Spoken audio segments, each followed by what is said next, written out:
I'm looking at a picture here and Paul Giamatti's wearing a vest jumper. Yeah, You know? My stomach, sorry. It's just Is bubbling that away. still your stomach? Is that a problem? Jesus, I just, you need feeding. It's the corn chips I ate earlier. Just...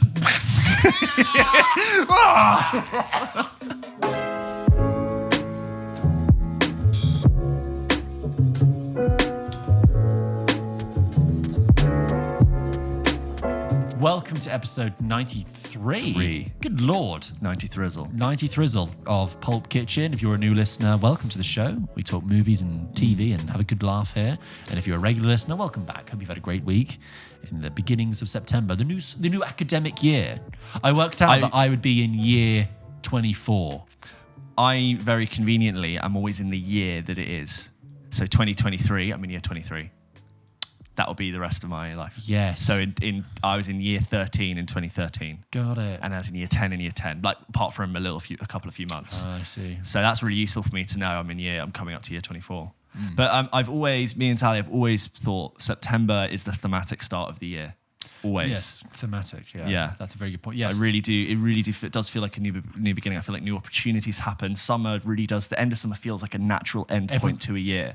And everyone's very refreshed. And And I do think the start of September, generally, I think both in social work and business, represents this ramping up of something new.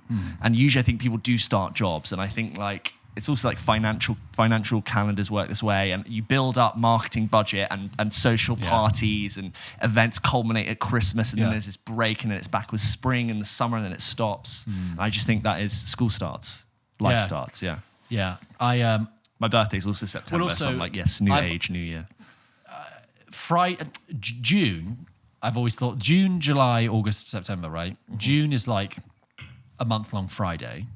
Yeah, I know It's what you in mean. the air. July is like a month-long Saturday. Sure. See where August we're is going with this. definitely a month-long Sunday. You get the Sunday scaries the whole month. And then you have the bank holiday. Sorry, September is a Monday month. Absolutely Monday. But not like that. Monday blues, but like kind of like... No, it's like, here we go. Here we go. Yeah, fresh. I've had a long weekend and I'm ready now. August this year felt I don't know about you, but felt very sleepy. Yeah, I agree. But always in life, like my work opportunities and my social opportunities, I always have found post-school and post-uni, right? New beginnings are in September. I've started jobs in September. I've started life events. I've met people in September and relationships have carried on through that. And as we talked about last week, it is that like handing over, changing of the seasons of film-wise. We've moved out of summer blockbuster. We are now getting... Bye-bye, Barbenheimer, waving goodbye. Bye. Bye. The weird forward wave. Wave from Barbie. Was that explained? Unexplained. And then we have now the interesting smaller films and the ramping up to Oscar season. Let's go, baby. We're filming this right now. It's the Venice Film Festival currently. Yeah. And George and Mal Clooney pictured in beautiful linen suits and dresses getting on and off of boats. Were they there? Yeah. Oh, were they? They got married there. Sure. But why were they... What's he doing there? He's a producer. Maybe he's there in the producing I just saw a headline on the Daily Mail and they were like, bravely steps out in gorgeous attire. Amal overshadows George Clooney. That's all I needed to know is that they were there being fabulous. With that being the time of year, we're going to be talking about the London Film Festival this year. Now, anyone who's listened to the show for longer than a year will know that last year, James and I were able to get, got access as part of our, podcast credentials to early screenings of films that were showing in the festival. And we reviewed some stuff ahead of time, which was great. And we're going to be doing that again this year. We're looking forward to seeing what we can capture in those 2 weeks. But that's not until October. But London Film Festival, or LFF for short, has released its programme, which the public can attend and buy tickets for. Yep.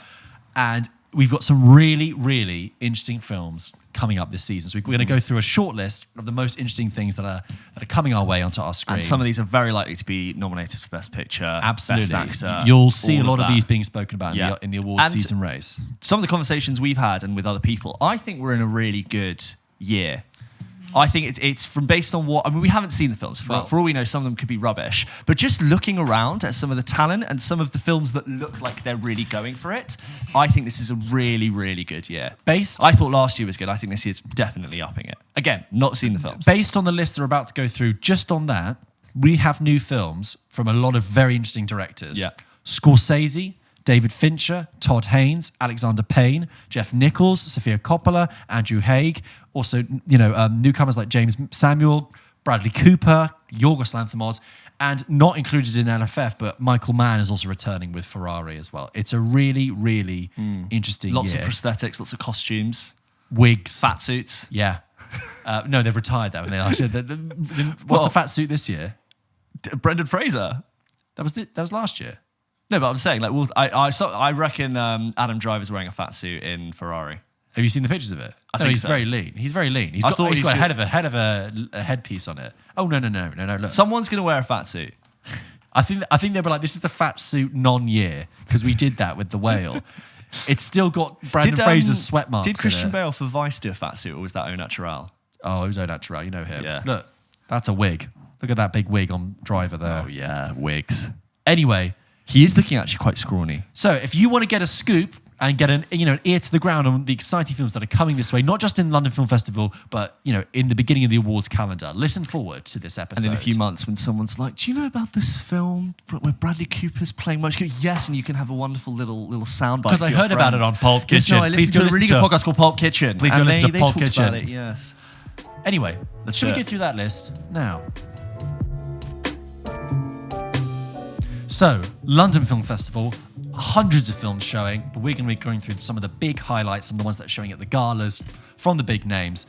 Kicking us off, the opening night gala is a film called Saltburn, which is the second film from Emerald Fennell, who we know, of course, did Promising Young Woman. It stars Barry Keoghan, Jacob Elordi, Rosamund Pike, and our favourite Richard E. Grant.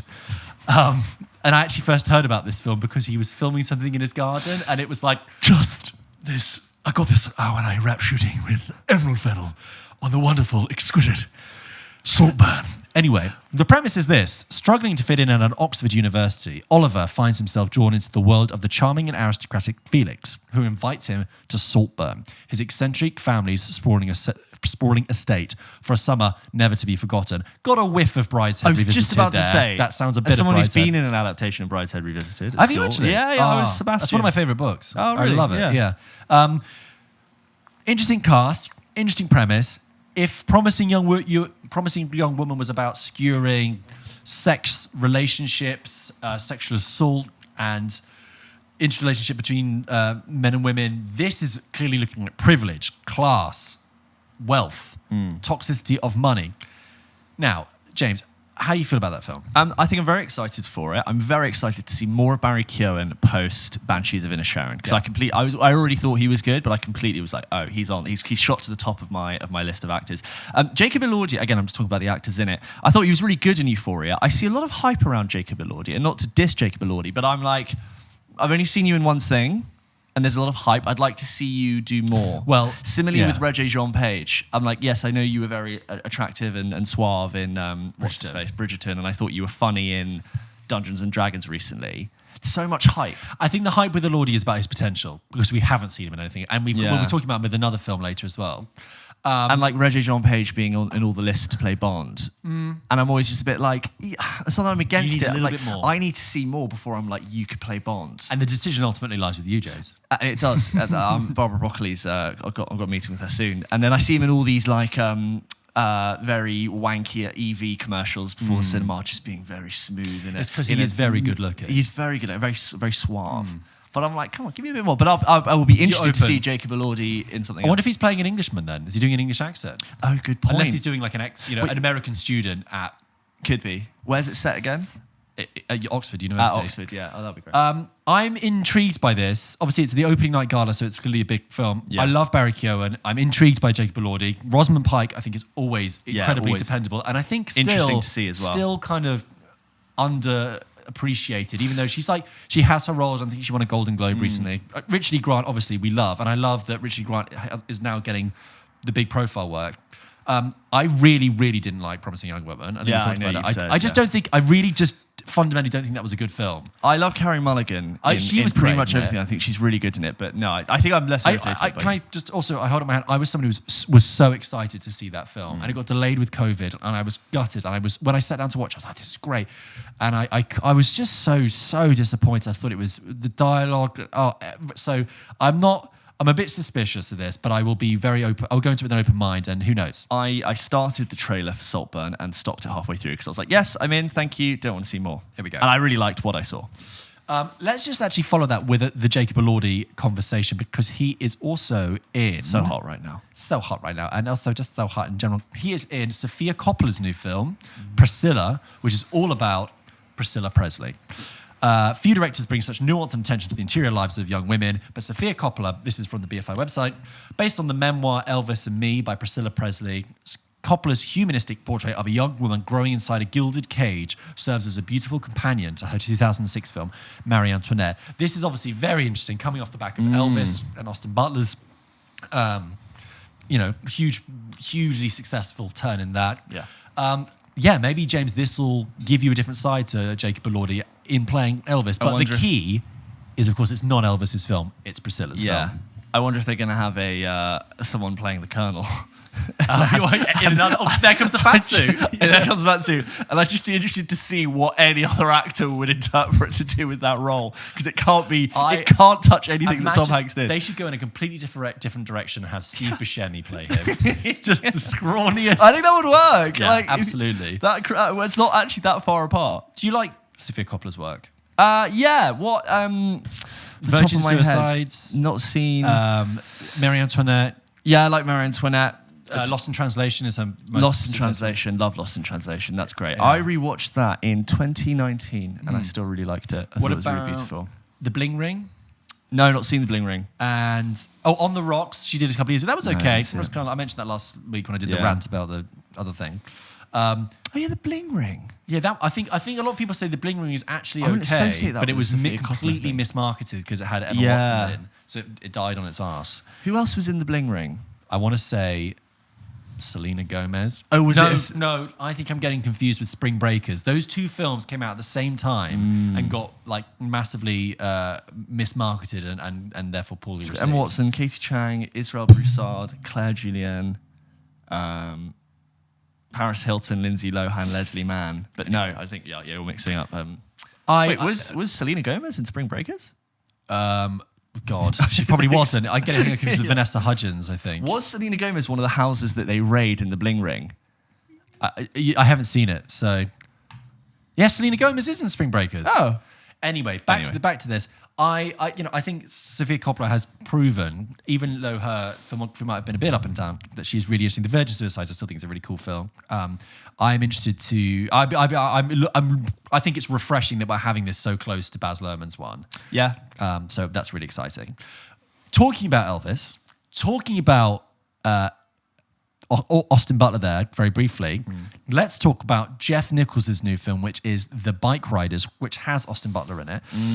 The Bike Riders follows the lives of a Chicago motorcycle gang through the 1960s and 70s, and it stars Austin Butler, Jodie Comer, Tom Hardy, Michael Shannon, and Mike Feist, to be mentioned in the actors we're really interested in. Bike rider. Michael Shannon here riding on a motorcycle. Is that Agent Shepshaw. I will destroy Krypton. Shit, wrong movie. So Jeff Nichols is an interesting director because he made... Did you say Norman Reedus? No, you're getting that confused with The Walking Dead. I said Mike Feist. I know. It says here in The Bike Riders, Norman Reedus. Well, that's on Google. I stand corrected. He's not on this one. But anyway, back to my point. Now I've lost my page. Hold on for time.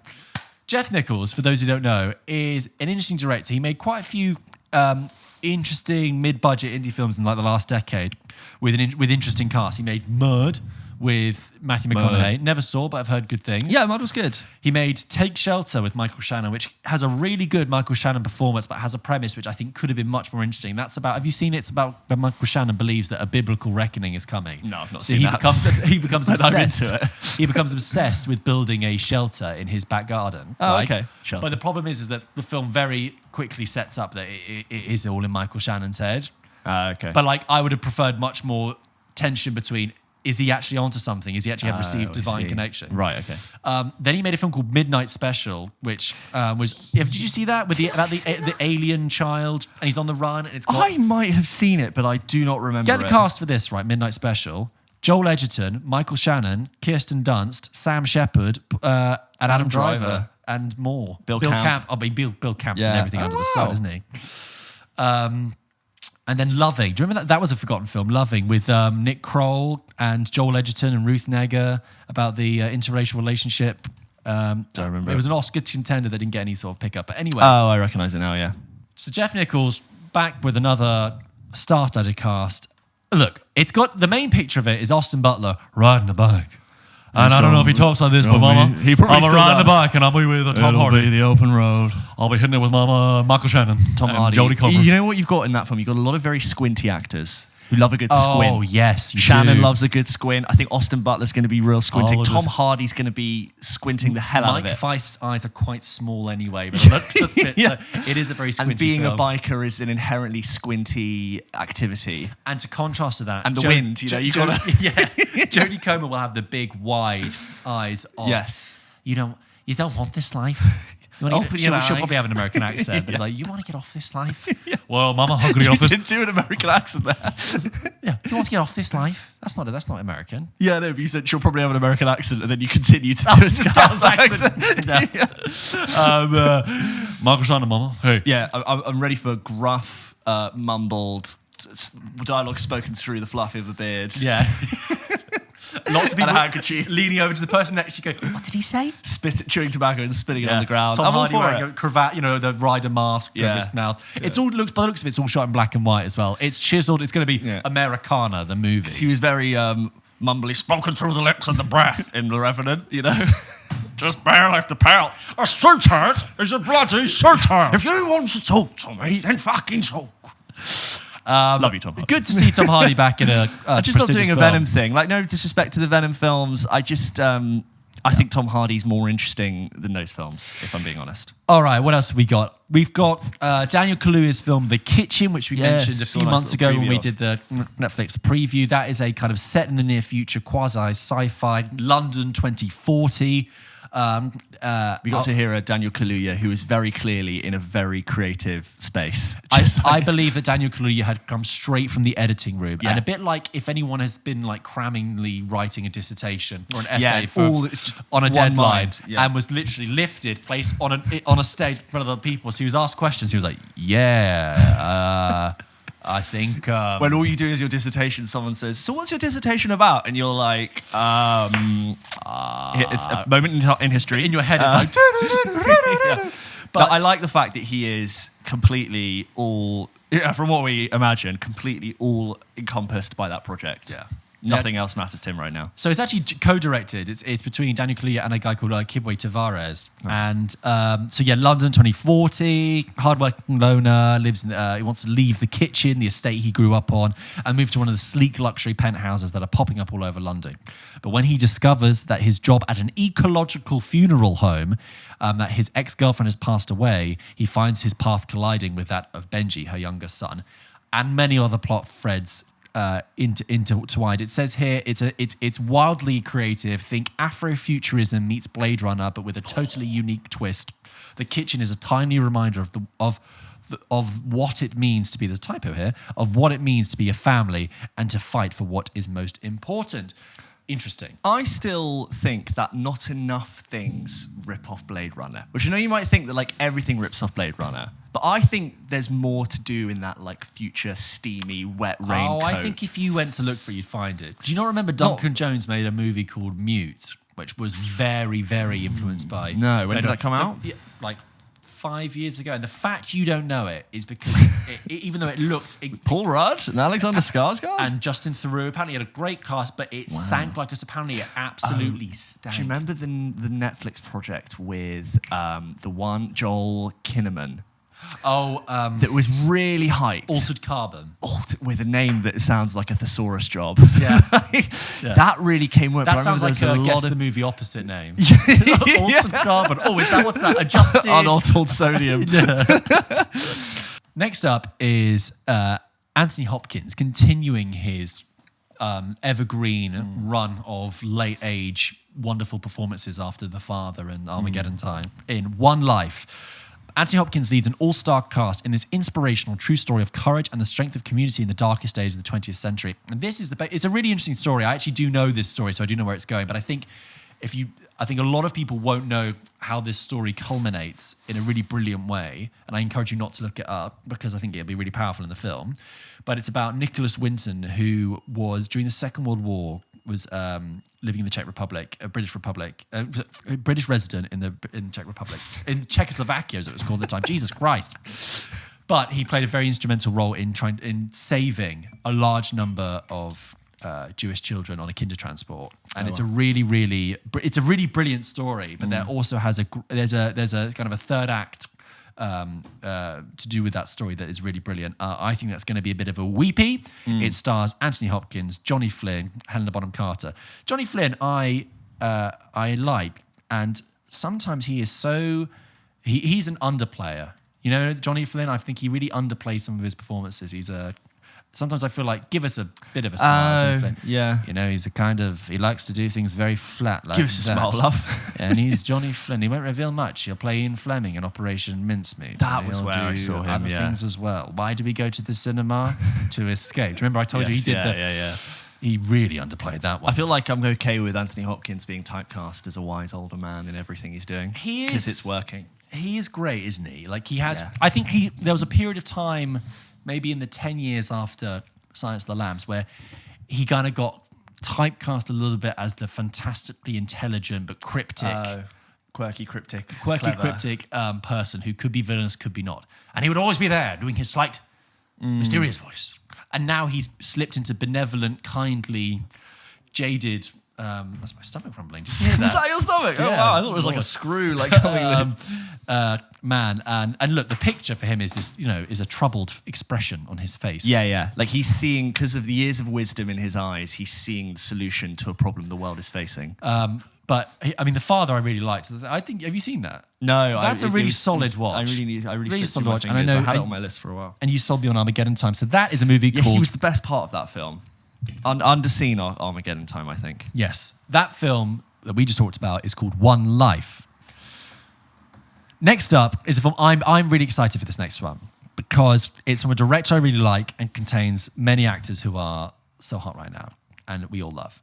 This is a film called All of Us Strangers, and it's a new film by Andrew Haigh, and it stars Andrew Scott, Paul Mescal, Jamie Bell. Do you remember last week I said I wanted to see more of Jamie Bell? And Claire Foy.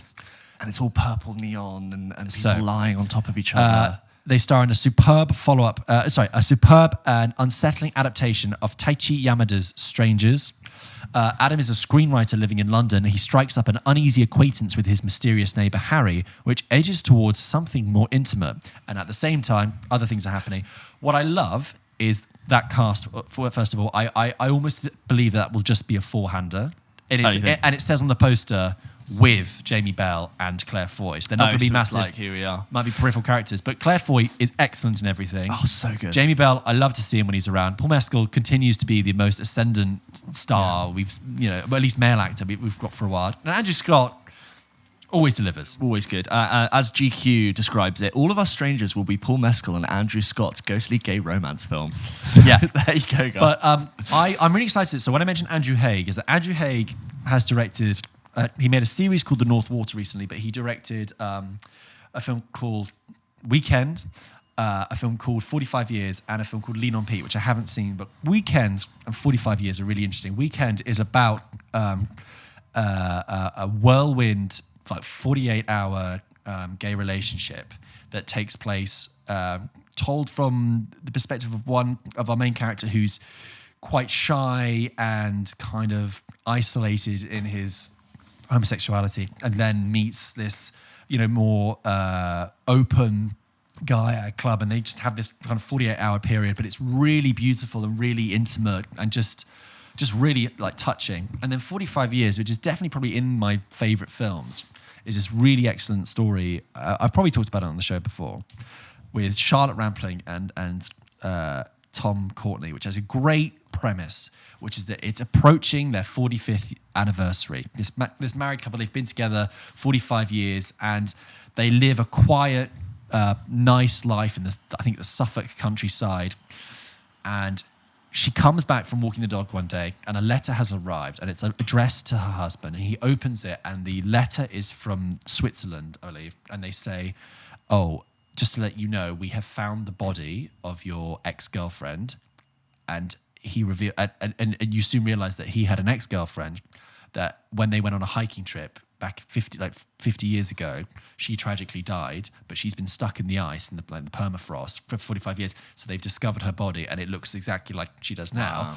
And it's just this tiny pinprick of information, this literal, like a metaphorical ghost from the past, bursts into their life. It's a 90-minute movie, and it just sets on a course of a domino effect, of a chain reaction of things that just begin to crack this relationship that's existed for 45 years, and about what the relationship is actually built on. It is like a metaphorical ghost story in that you have the spectre of someone who is dead but is haunting their relationship. There's a whole thing with the house they live in where there's literally something in the attic. There's a draft with the attic door, and there's the idea that something might be up, but like a secret might be up there. He spends a lot of time fiddling about in his old stuff up there. And it's a brilliant film, and very unsettling and kind of haunted, but kind of sad. And I really recommend people to check out 45 Years. But I mention it because Andrew Haig is now returning with this film, and with that cast, I'm sold. I'm really excited to see that. That film is called All of Us When's it Strangers. Well, I don't know soon. when it's out, but it's part of the London Film Festival. That film is called All of Us Strangers, and I'm really excited for it. Next up, quickly, is a film called The Book of Clarence, which is a blistering take on the Gospels. So, unlike some members of the Jerusalem community in AD 33, Clarence, played by Lakeith Stanfield, again, good in everything and is in a lot of things, is not the most spiritual of citizens. Seemingly unmoved by Jesus Christ's message of peace and brotherly love, Clarence seeks a perfect window of opportunity to take advantage of a nascent celebrity culture, but at what cost to his eternal soul? Now, James Samuel previously directed that Western that was on Netflix called The Harder They Fall, I believe. But this stars Lakeith Stanfield, James McAvoy, and it looks like a punk, political, radical, revisionist take on the Gospels. It looks quite kick-ass. It looks quite, innovative and exciting. And I think it's always good when you take a very familiar setting, like whether it's a Western or, a biblical epic, and you punch it through with some new energy. I feel like we haven't seen James McAvoy in a really long time outside of his Dark Materials, which I heard really good things about the first season, but then I just heard no buzz. But has he been off for a bit? I don't know. Do you remember when he was in It Chapter 2? Yeah. And he does a lot of Even him theatre. and Bill Hader couldn't save that movie. don't. And do you know what? The first hour of that movie was actually okay. It was a little bit everything about it is very on the nose, which the first one was too, but the second one just... I feel like every 6 months we bring up that film. Sirens on Our Own. I feel like every 6 months we bring up that film and just talk about it. And just It go, we're haunts us. still baffled by its runtime. 3 hours. For a horror movie. Ridiculous. Do you not also remember how that film opens with just like that really ludicrous homophobic attack? No, I don't. Do you remember it? Like they just and it's never addressed for the rest of the film. On who? On this gay couple, one of them played by Xavier Dolan, I think, and they just like it gets no them? no like these homophobic bullies beat up this like couple and throw them in the river, and then as this guy's in the river like sort of drowning, he sees his other half manage to climb out, and then Pennywise comes out and eats him, I think. Of course. Anyway, I digress. That film is called The Book of Clarence. That looks exciting. But I say that because I think James McAvoy is great. And I look forward to seeing him. Yes, yeah, I he's always someone, a bit like Fassbender and stuff, when he turns up. I'm like, James McAvoy, he's a bit like a Jude Law. I'm like, we'll always turn up and do interesting stuff. Yes, and he's in a lot. Yeah. Multi-genre. It sounds like he just took the COVID period. I mean, I say he did, what was The Sandman? That's a podcast series. The Bubble. Okay. Oh, The Bubble. Do you remember The Bubble? Yeah, but he was probably a cameo in that. Well, the Judd Apatow COVID. Yeah, he's probably a cameo. Yeah, take it back. Another film I'm really excited for is called The Holdovers, which is Alexander Payne's new film. Now, Alexander Payne has made a good few interesting films. He made Sideways. He made About Schmidt. He made The Descendants. He made Nebraska. He made Downsizing, which I've still not seen, but I've heard from a lot of people is terrible, but terrible in a way that you saw it, right? Oh, I saw it, yeah. The opening is really interesting, and then it really unravels. I heard the third act is crazy. Matt Damon, who I love, who's in that phase where he did like We Built a Zoo. Oh, God. And Suburbicon. Yeah, I didn't see that. Yeah. And even Contagion, which I think is fine. But he was doing really non-Matt Damon-y things, Yeah. and then he did the Jason Bourne reboot. That actually predates that, but yeah, I know what you mean. I still think in that period he was, like, He's of back course, on for track like now. 6 years. Oppenheimer's he was doing a lot brought him with, back. Oh yeah. But Alexander Payne made a film which I loved a lot when I was young. I haven't seen it in a while. Called Election. Have you ever seen that with Reese Witherspoon and Matthew Broderick? Ooh, no. Where she's like a really up and coming, like pain in the ass. Sounds very familiar. Overachiever at high school. And she's running for school president. And Matthew Broderick 99. is a kind of midlife crisis English teacher. And he takes it upon himself to basically stop this. Her name's That is Tracy a great Flick. poster for a film. Yeah. That's a really good. It's quite minimal. Yeah, But he takes it upon himself to stop her ascendant rise. It's they have this close clash. up of Reese Witherspoon's face with her mouth open. Yeah. And Matthew Broderick inside her mouth. That's very good. And it's like a kind of satire of politics, but also it's just really funny, really witty, and like a good Matthew Broderick role. But The Holdovers, which is Alexander Payne's new film, set in the 1970s, filmed to look like it's in the 1970s. It's set at a New England prep school over the Christmas break, and it's about the curmudgeonly, cantankerous Professor Hunnam, played by the wonderful Paul Giamatti, who has to stay at the prep school and look after the kids who haven't got anywhere to go. And it's about him developing a relationship with a kid who, at first, he's grumpy with the kid, and then the relationship thaws, and they actually, maybe he can help this kid. Maybe it's one of those. You know?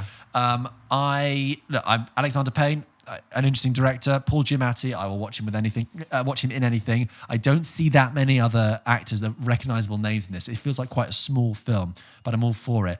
It feels cozy. Prep school, Christmas, New Crispy England. autumn leaves. I'm looking at a picture here, and Paul Giamatti's wearing a vest jumper. Yeah, You of know? course. My stomach, sorry. It's just Is rumbling that away. still your stomach? Is that a problem? Jesus, I just, you need feeding. It's the court chips I Yeah. ate earlier. Just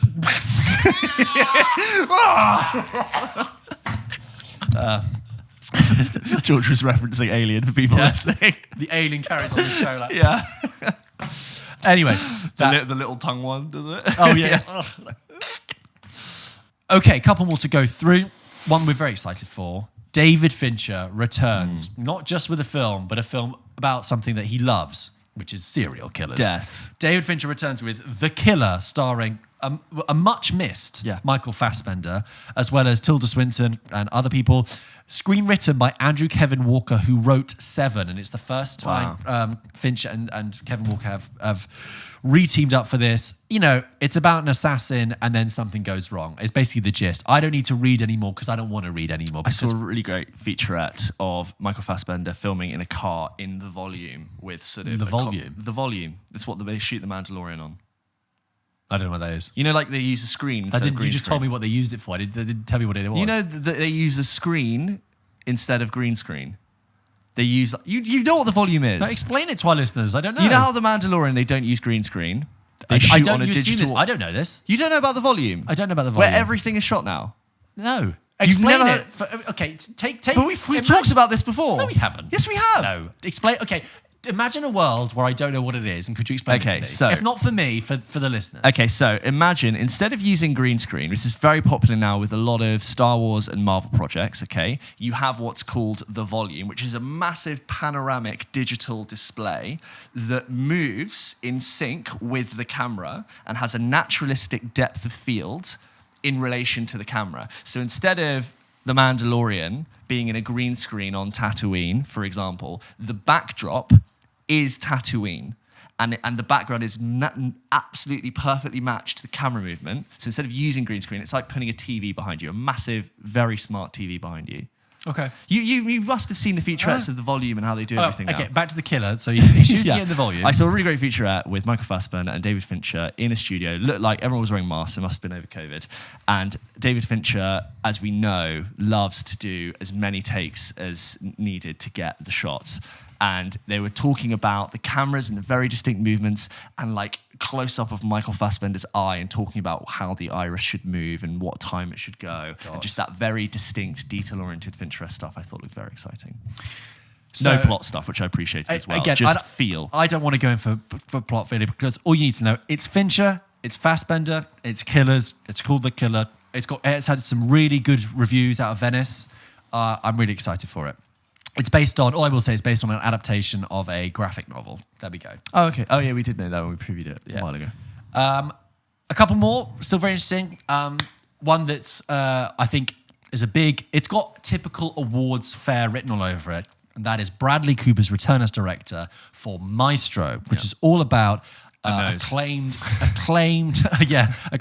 composer Leonard Bernstein. Mm-hmm. Bradley Cooper cements his position as this is written from the website, as a world-class filmmaker with his second feature, a passionate, enthralling biopic of Leonard Bernstein. It's just over 2 hours here. It says here. I was told it was nearly giving 3. longer vibes. I think it might be longer. One of the towering figures of 20th century American arts and culture, Bernstein was a gifted artist. Cooper celebrates this alongside Bernstein's complexity as an individual. Bernstein composed West Side Story, won countless accolades, and was the first American conductor to receive international acclaim. He was a titan of the classical musical world. And of course, if you remember Tar this year, even though Bernstein he was very much an influence on Lydia Tarr as a character. Who's co-starring in that again? Kerry Mulligan. Oh, great. Great and everything. Matt Bomer, good, from cool. White Collar and stuff. Yeah. And Maya Hawke and Sarah Silverman. It looks like it's shot in excellent, deep black and white, a bit like Blonde was Yes, like I was going to last say year. Blonde vibes. It's giving Blonde vibes, but hopefully less It's chaotic. Biopic with prosthetic, big cosmetic makeover, story spanning decades, I assume. I'm interested because I like Bradley Cooper as an acting talent, and I've missed seeing Bradley Cooper as an acting talent. Me too. And I'm interested to see. I liked A Star Is Born. I think I'm looking. I want to see more of what he has to offer. Overhyped Star Is Born for me. I think it was fine. I think it was solid enough. Do you know what? I think I've said this before. There was a lot of A Star Is Born that wasn't in the movie. So Bradley Cooper, when he did an interview about it, gave this whole explanation about his relationship with his brother, played by Sam Elliott in the movie, and about how Sam Elliott had been in a band and Bradley Cooper's character had joined the band, and then like Bradley Cooper's character had become Jackson Maine, that's his name, had become the lead singer and had kind of taken the success and the fame and stolen the voice of the band. And he tells us in the interview, and before I saw it, I was like, oh, that sounds really interesting. Go and see the film. Not even there. There's one line where Sam Elliott says, "You stole my voice." In the deepest voice, you stole my voice. But my point is, like, there's depth that was missing that was clearly there. It's all very well saying it in an interview, but if it doesn't come across exactly. in the film. So I'm looking to see what he can do then. It's clear that Bradley Cooper is really passionate about this figure. Yeah. We should say it's produced by many people, but including Spielberg and Scorsese. And I think he chooses his work really well, Bradley Cooper. Not like obviously literally chosen this one himself to take on, but and then famously good chemistry between Lady Gaga and Bradley Cooper. We all saw that Oscars performance, didn't we? Todd Haynes has a new movie coming out called May December, and I really like this because I really like Todd Haynes as a filmmaker. He made Carol, which is fantastic. He made Dark Waters, which is I keep getting recommended by everyone who's seen it. Criminally underrated, underseen, solid. Ilk. Absolutely.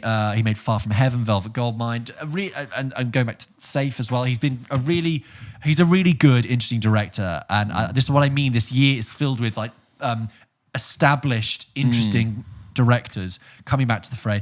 So May December stars. Do you think it's also still a? Sorry, go on.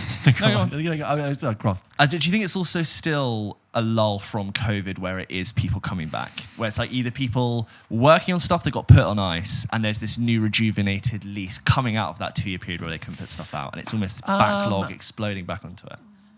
Possibly. I don't know. I think it might be. I almost feel like they got rid of the backlog, and now these are all the people who had creative energy. Yeah, it's like, we can shoot now. Yeah, we've had that great, moment. Because I had 2 years of COVID to write this thing, and now we're 23, 24. It's like, here we are. Yeah. That pent up creative appetite is there. This is the first proper. These films were incepted in a post-COVID era. Yes. Whereas things like The Whale last year, began production in like late 2020. And I know I just said The Killer was probably made during COVID because of the masks, and we're still probably getting the films shot during lockdown, but I think we're now seeing the films made post-lockdown. I also think a lot of film sets still do shoot with masks to be really extra careful. I think so too, yeah. Anyway, May December stars Natalie Portman and Julianne Moore. It's great in everything, Julianne Moore. Yeah, absolutely. It says here it's a melodrama focusing on an actor researching for a film about a relationship with a significant age gap. Let me read that again because I didn't think that was very well written. Let me do this again. It says, from the outside, Gracie and Joe are the perfect suburban couple. That is, if you don't take this description is all over the place. So It's about an actor researching another actor, but with a significant age gap. There you go. I think that's all I can describe it there. Okay.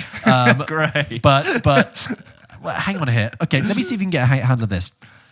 Gracie and Joe seem to be the perfect suburban couple until until an actor arrives at their home to research for a role that is based on Gracie and a tabloid sensation that happened 20 years ago. It becomes clear that the couple's relationship isn't that strong. I think it's all about what's real, what's not. How much of a character do you play in real life? How much of your real life do you put into your role as an actor? It's got a pic. The main still of it is Julianne Moore doing her makeup and Natalie Portman with a notepad next to her. I'd probably not describe that very well, but Todd Haynes is a great filmmaker, and those are two great actors, so I'll be seeing that. Final two, we have Niad, which stars Annette Bening and Jodie Foster. Jodie Foster, I don't think we see in enough anymore. She's always good. I feel like I like Jodie freaking Foster. You know, that's more Helen. Not Helen Hunt. No, not Helen Hunt. It's Holly Hunter. That was Holly Hunter. Oh, yes. But Jodie Foster is on that scale of, talking that. Holly Hunter's, what's the big one Holly Hunter's done? She was in Mission Incredible. And she was in Succession as well. She's Mission Incredible. Dash. Yeah, Dash. Bar par. But Niad is the true story of Diana Niad, who at the age of 64 became the first person to complete the 110-mile swim from Cuba to Florida without the use of a shark cage. With support of her former partner and coach Bonnie, an exceptional Jodie Foster, Diana trains not just her body but also her mind. Look, Annette Bening, amazing actor. Jodie Foster, another great actor. It sounds like a great triumph over adversity movie. I've just got a lovely shot here, clearly shot at golden hour with Annette Bening in the water. Looks great. Can't wait to see it. Final movie. Yorgos Lanthimos has directed The Favourite, Killing of a Sacred Deer, The Lobster. He does weird, he does wonderful, he does bizarre, he does slightly uncomfortable. He's returned with a film called Poor Things, which stars Emma Stone, Mark Ruffalo, Willem Dafoe, and Rami Youssef. When a woman in Victoria, England committed suicide, little did she know how much of her life lay in store for her.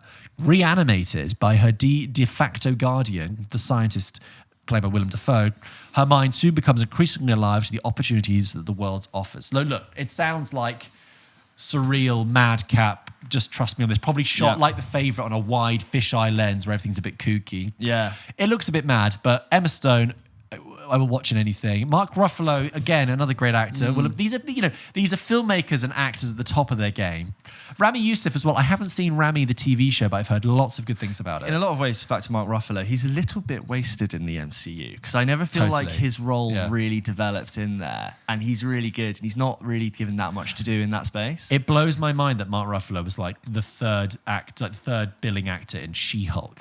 I'm like, you're Mark Ruffalo. What are you doing in like She-Hulk? Because as much as we saw Robert Downey Jr. come out in Oppenheimer and be really, really great, I still think welcome back Robert Downey Jr., I still think what he contributed to the MCU was really fun. Yeah. And it's like, you built 14 years you built a really cool thing, and I'm excited to see it. But like, Mark Ruffalo, I'm like, you really got your movie. He did do a TV series a couple of years ago where he played twins, which was apparently meant to be really good. Right. But again, in the age of content, if you missed it, you missed it. Yorgos Lanthimos, I haven't seen The Lobster. I wasn't that hot on The Favourite, to be honest. It got overhyped for me completely at the time. Massive overhype. Yeah. But the Killing of a Sacred Deer, I thought was really interesting. And really, have you seen that? No. I think you'd find that really I do need to see it. Strange and bizarre. Brilliant Colin Farrell, Nicole Kidman, Barry Keoghan. It's a really good Barry Keoghan performance. But anyway, that film is called Poor Things. That's Yorgos Lanthimos' new film. Those are a kind of breathless run through some of the very interesting films What a year. Are out. That's just at the London Film Festival. And we didn't even talk about Killers of the Flower Moon, which we talked about quite a lot. We did talk about Killers of the Flower Moon. We did talk about Chicken Run, Dawn of the Nugget. Yeah. It's a really interesting, great, jam-packed, sandwich, bumper year. And I'm excited. And Chicken Run, Dawn of the Nugget, which we referenced previously when we did the Netflix preview. But look, we're big fans of the original. 100%. We're really excited for it. And the little clip we saw at the preview a few months ago got us really excited. And no one makes films like Armand do. It's just exciting to see that space thriving still. You think everything was sort of lent into a more purely digital realm. And I'm like, we're still using plasticine. Let's do it. It looks great. But that was a run through of what's coming up this year at LFF.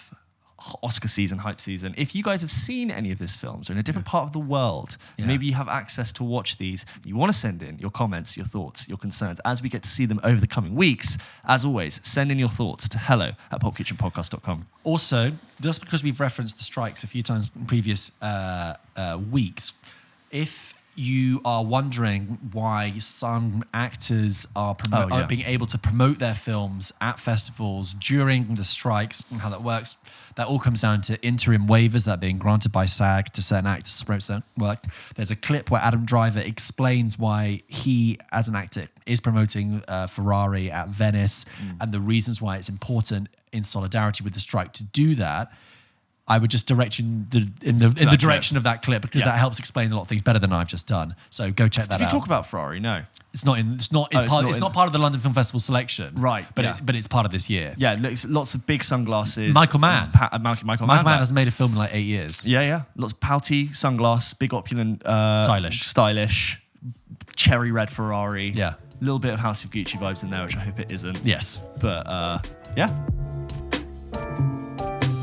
As always, guys, we're going to go through some of the emails that you send us. Don't forget to send in your thoughts, your questions, your concerns to hello@pulpkitchenpodcast.com. Just like Craig did.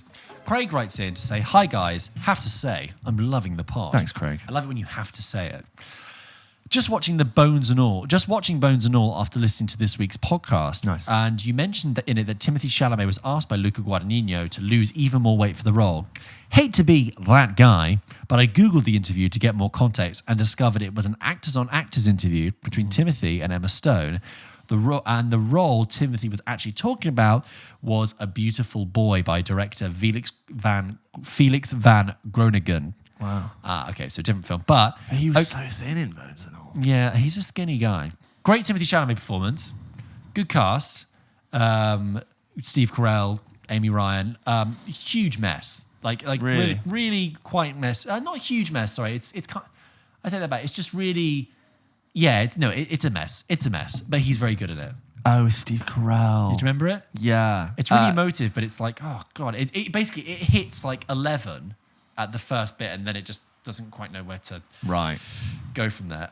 Anyway, Craig then asks, now I have your attention, how about doing a horror retrospective with Halloween coming up? Discuss your favourite horror thriller movies. Potentially. There is a lot coming out, so it could be something, like I'd love to go back and maybe a bonus. Do a comment on, potentially a bonus. It just depends how much time we've got. Indeed. Thank you, Craig. But what I would love to know is what you guys are going to be watching for the scaries. Like if you guys are lining up what's your Halloween watches? What Halloween are you going to watch? Are you going to be watching something new for the first time, or are you going to go and revisit a classic? I'd love to just hear what people are lining up, because that is a fun time to just watch and play scary. This next one is from Dylan, who writes into the show and says, "Hello, James and George. I, brackets Dylan, am a first-time writer into the programme, coming to you from Victoria all the way down in Australia. Lovely. I discovered your podcast at the start of this year and slowly began listening more and more, very quickly becoming a weekly listener." Nice. Yeah, like very quickly, it took you a while to become one. I think you're a cherry pick listener. Now you're like, yes, I'll watch anything these guys put out. Exponentially, he became a regular listener. You guys become a staple of my drives to and from work listening to your podcast, and a staple of my morning viewing with a coffee before I start my day. Morning viewing. He watches us with his coffee before the start of his day. We are very morning coffee vibe, like both with the B-roll that we put. That's nice. But I think we invoke morning coffee energy. Just for someone, that's quite a compliment for someone to have us at the beginning of their day. Start your energy off. Because imagine if we gave off the wrong energy and you were like, my whole day's thruined. Ruined. Wired me out. Now. It's thrown. I tried to say thrown and ruined at the same time. I write to you this week with a few questions, brackets. I have had to be selective because I could write a million relating to some things I've recently watched. Okay, so you do bring up The Bear Season 2. We are just going to hold on that. We're both for now. In the midst of The Bear Both in the midst of watching it. We do want to cover it. We'll come back to this email potentially when we go through it. Dylan goes on to say, my final question relates to one of my favourite things about your podcast, which is all the movie references and jokes, no matter how wacky or obscure, just like I am when I'm with my mates. I do sometimes wonder, like I know some people get some references, but I wonder if a lot of them are just completely gone. But that's the nature of the beast. Yeah. In fact, me and my mates have this one particularly stupid thing we do when at each other's front door. When the door is opened, we quote a scene from Grown Ups 2, a movie which is objectively not that great, objectively not even that funny, but somewhat comforting for us all in saying, "What's up, player? I'm here for your daughter." I don't know why I did that in that voice.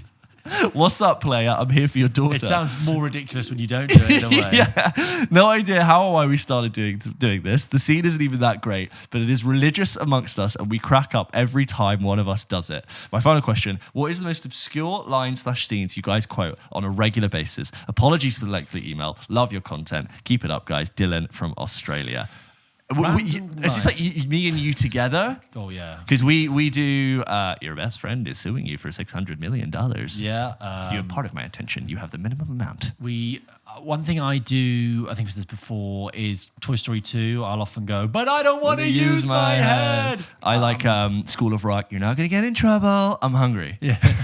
Okay. Who has food in here? There's a line from a TV show. Do you remember Come Fly With Me with Matt yes, Lucas? A very troublesome to watch in back. hindsight, yes. Yeah. But that was way too recent to be doing blackface. Oh my God, it's horrific. Yeah. There is a non-racially inappropriate sketch within that show, which is where a couple have been on holiday. You know, it's played by Dave Williams and Lucas, and it's like, we have had the holiday from hell. They tell the story. Anyway, the husband is just like bullied husband who's very quiet next to him, and whenever the husband will try and say something very accurately about the holiday, the wife will go, Peter, I'm talking, and the husband will go, sorry, Judith. And my brother and I will say that to each other a lot. We'll go, yeah. Oh, sorry, Judith.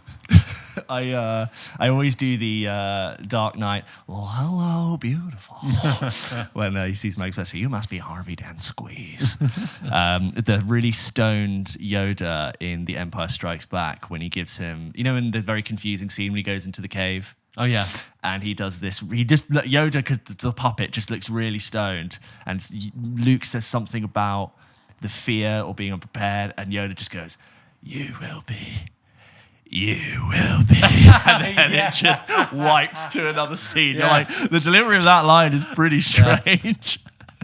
Have you ever seen the bad lip reading of the Yoda scene in Return of the Jedi? No. Oh, it's really creepy. Great. It's like, don't fall asleep. What? Don't fall asleep. I like the Bridesmaids. I had a dream the plane went down. Yeah. You were in it. Also sometimes if I open a packet of food and it comes out too quickly, or I drop something, it's out of control, I go, it's coming out of me like lava. I like from Mean Girls, is butter a carb? Yeah. Every time I'm doing butter on my bread. Actually, Ace Ventura, with my dogs, if I'm ever feeding my dogs, I will go, hungry fella? Which is at the beginning. I don't know if you remember the beginning of Ace Ventura. He goes to retrieve a dog from a bad owner. And he goes, that's a lovely dog. That's a lovely dog you have there, sir. You mind if I pet him? He's like, I don't give a rat's ass. And then he steals the dog. He gets in the car. I mean, he's got the kidnapped dog with him. He looks at the puppy and he's like, hungry fella? And he opens up the drawer. It's full of kibble. And so, but actually, I'll say it to my dogs. I'll say it when I'm hungry. I'll just be like, hungry fella? Yeah. Yeah. Good. It's not quite the reaction you want. Just someone staring back at you. I told a huge tangent and you just were like, okay. There you go. If I ever do a fit of coughing, I think I got the black lung pop from Zoolander. Yeah, many. Step Brothers ones. Constant. I like blueberries in my pancakes. He just ate. He's not hungry. He's just testing it. This sounds quite sad, but if I fill up my car with petrol and when I turn on the engine again and I see the dial go up to full tank, I go, listen to that kitty purr, which I think is Anchorman. Yeah, could be. I think it's. Oh, do it. Do it from Starsky and Hutch. For a film that is not really referenced anymore. At all, no. I have so many people I know who go, do it. And Snoop Dogg says, hey man, I lay it out for y'all to play it out. Right. I'll say that sometimes. Nobody gets it. There you go. I hope that answers your question. But sorry, Dylan goes on to say, also, can't believe I forgot to mention, and can't believe I'm having to reply to my own email, apologies. I went and saw Oppenheimer in 1570 film format at IMAX in Melbourne, the only place with 1570 capabilities in the whole Southern Hemisphere, and it was glorious. The best cinema experience I've ever had. Highly recommend to anyone who can get tickets to it. Okay, bye for real this time. Dylan from Australia. In the entire Southern Hemisphere? That's what he planet said. Earth? That's what he said. The only place south of the equator down where you Mexico can see way. 15 by 17. the film. is in Victoria, Because Australia. they would have to ship 11 miles of film to see it in the way, 15 perforation 70. So it is expensive. But yeah, they're still showing it in the BFI, if you're in London, at the BFI IMAX. But Dylan also says, sorry, I'm going to go back to another question he asked. Which TV shows that can you think which TV shows can you think of? Is this when it was about the bear, but we're not talking about It was the bear? about the bear, we're not talking about the bear, but it's about TV in general. Which TV shows can you think of that, after having such an amazing first season, went back and topped themselves again for the second season?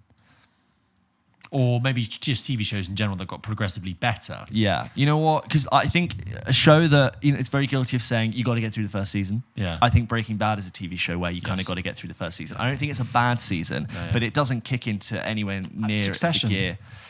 Oh, see, Oh, no, actually, I think take that seasons back. 1 I and take 2 that, yeah. are the strongest. No, I think yeah. the first 2 episodes of Succession. Sorry, are real. I You think got the to get first through 2 it. seasons are the best. Yeah. I take that back. Better Call Saul gets better as it goes on. Sorry. Yeah, That's just great. Because you can be. There are some really great shows where you do unfortunately say, just get through the first season, which is really Because we know useless thing plenty to of say. shows where the first season is amazing and then it drops off. And then it drops off. Yeah, some of the worst final seasons of TV shows. Game of Thrones probably the worst final season, considering how good it was. Am I wrong to say that Game of Thrones is the worst final season relative to the rest of the seasons of any other TV show that came out? Is that unfair? You know what I thought had a bad last season? Sherlock. And I stopped watching. It was a really weird ending. How I Met Your Mother I had a heard Killing terrible Eve ending. Yeah, never went off, watched it. Crashed and burned. Lost completely fell apart. It got lost. But Heroes. apparently the writers didn't know if they were being recommissioned. Do you remember Heroes? Yeah, but I never watched it. You never watched it? It sounded like it would have been First right on my season, street. Brilliant. Yeah. And also so neatly wrapped up at the end. And then it got really bad. And it got bad because by season 4, they had killed off every single new character they brought in seasons 2 and 3. Oh, right. They brought in loads of new characters and then they realized it wasn't working. They just slowly killed them all off or disappeared them in some written off way. Were you ever into How I Met Your Mother? No. Never. I've heard that. No, I've never watched. No, I've seen bits of it, but no, I was never into it, no. First, 5 seasons are good. The second half of that show is terrible. They strung it out for so long. How I Met Your Father just got cancelled. Yeah, I saw clips of that and it looked really bad. It's almost like they didn't have the laughter track on it. Just empty. Was there a laughter track on it? Yeah. But it's like one of those things that you can almost hear the air conditioning because it's just so sparse and Yeah. Anyway, there we go. I can't think of any more off the top of my head. Well, guys, there you go. Those are some of the emails that we got sent in this week. Please send us your emails to hello@pulpkitchenpodcast.com and we will read them out in a future episode. George, it's time to end with a game. James, we finished with two very simple rounds of name 7 of something. Mm-hmm. And in 30. Name 7 in 30. Okay. Name 7 something. We settled on that fair amount because we've done 10 in 30, 5 in 30. 7's a good number as well. I like it. So I'm going to name 7. I'm going to ask you to name 7 of a certain thing within 30 seconds. And both of these are actor themes. Okay. So, James, are you ready? Yes. In 30 seconds, can you name 7 Cameron Diaz films? Go. Okay. There's Something About Mary, The Holiday, Charlie's Angels Full Throttle. We're going to go for Cameron Diaz, Night and Day. I'm so close. 10 seconds. Cameron Diaz is in other things, and I really like Cameron Diaz. She's great. What's that one with Kate Upton? The Girlfriend. No. Wow. I think it's called The Other Woman. The Other Woman. I'll let you have that. So what have you got again? So I said There's Something About Mary, Charlie's Angels 1 and 2. 1 and 2. I said Night and Day. Yeah. I said The Holiday. Yeah. And I That's said pretty good. And The Other Woman. The Other Woman. So you could have had The Mask. Yeah. You could have had Annie. The Counselor. Gangs of New York. Gangs of New York. Oh, Being John Malkovich. She's in that as well. Yes. Unrecognisable in Yeah. it. She's one of those actors. Obviously, she hasn't made a film in 10 years. Yeah. But she's coming back. But obviously was around and a huge star. I like her. I think she's really good. Yeah. Yeah. I think you've named her big stuff there, though. Yeah. I don't think is there a big Cameron Diaz movie you've missed? What is the biggest Cameron Diaz movie? I would probably say The Holiday I think right now. people will either say The Holiday, There's Something About Mary, or There's Something About Mary is great. I think it's great. With maybe Lee Evans. Charlie's Angels. Yeah. But does anyone really champion Charlie's Angels? Oh my God! Last time I said that, people wrote in. People wrote in. Yeah. My God! I take it back. I take it back. Yeah. Put your keyboards down. Next one. This one should be hard because there's loads. Okay. Surely that's okay. James, in 30 seconds, can you... wait. Going to start the timer. In 30 seconds, can you name 7 Michael Caine movies, no Nolan? Oh, Go. Okay. The Italian Job, Harry Brown. I'm all thinking about is Nolan. You've done the don't think of an elephant thing. Oh my God. Okay. Shh. He's in so much. All I'm thinking about is Nolan now. This is so annoying. Going back. Oh my God. Time. So you had for an actor who's been acting for about 60 years and is in loads, you got Harry Brown. Harry Brown, The Italian Job, disgraceful. You could have said Get Carter. Yeah. Obviously, I'm sorry. I'm also here as well.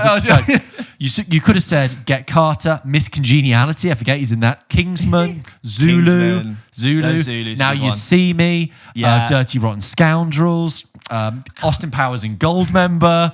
Like a real miscellaneous. Jaws: The Revenge. Like, do you know what I mean? It's very Now You See Me Nolan. Too. The Man Who Would Be King. Dressed to Kill. Educating Rita. Romeo and Juliet. Hannah and Her Sisters. The Quiet American. Cider House Rules. Children of Men. Yeah. Loads. Cars 2. With that, Journey to the Center of the Earth. No, I can't say I've seen it. Going in Style with Alan Arkin and Morgan Oh, Freeman. that's one I could have got. So Going in Style. So he is one of those actors who's been in loads. And he's not genre fussy. Oh no, he takes the paycheck when it comes. Yeah. I mean, he really did a lot of things. I mean, let me just see what he's done recently. That was a real don't think of an elephant there. I know, I really got you. I really, really got you. All I could think of was that one scene he's got in an old gentleman's club in Tenet. Yes. Just him like sitting As and eating steak. The character's called Michael, isn't Michael. he? Yeah, Sir Michael. Nolan doesn't really do character names. He doesn't bother. A Muppets Christmas Carol. Oh, yeah. Brilliant. Zulu, I feel like I could have got. It's one of his OG ones, isn't Yeah. it? That was his big break. Anyway, guys, so there you go. That was episode 93 of Pulp Kitchen. Mm-hmm. It was 93, wasn't it, James? It was 93, yeah. Got exciting stuff coming up soon. Would you like to tell people what to do? Well, guys, thank you so much for listening to this episode of Pulp Kitchen. We really appreciate you spending your time with us. Don't forget that I was about to do your bit. Don't forget, we post new episodes of Pulp Kitchen every single Wednesday. And please continue to like and subscribe and follow us on Instagram and TikTok and all other social channels, and comment and share and send the link to people and rate and review and just give us your support. We really appreciate it. It keeps us going. We're getting there and we can't do it without you guys. It really makes a huge difference and we really are just so thankful. We just put out a bonus on last Friday. If you haven't checked it out already, we talked about this Hurt My Feelings. You Hurt My Feelings. You Hurt My Feelings. And that film did. Yes, and Pat talked about Passages. Yes. So if you haven't checked that out, please go and check that out. That's a really good one. And just clear your diaries, guys, because there's lots of interesting films coming out. What a great time to be subscribed to Pulp Kitchen. Exciting. yeah. What a great exciting to be listening to the You're show. not subscribed? Come on. All right, guys. Have a great week. See you next week.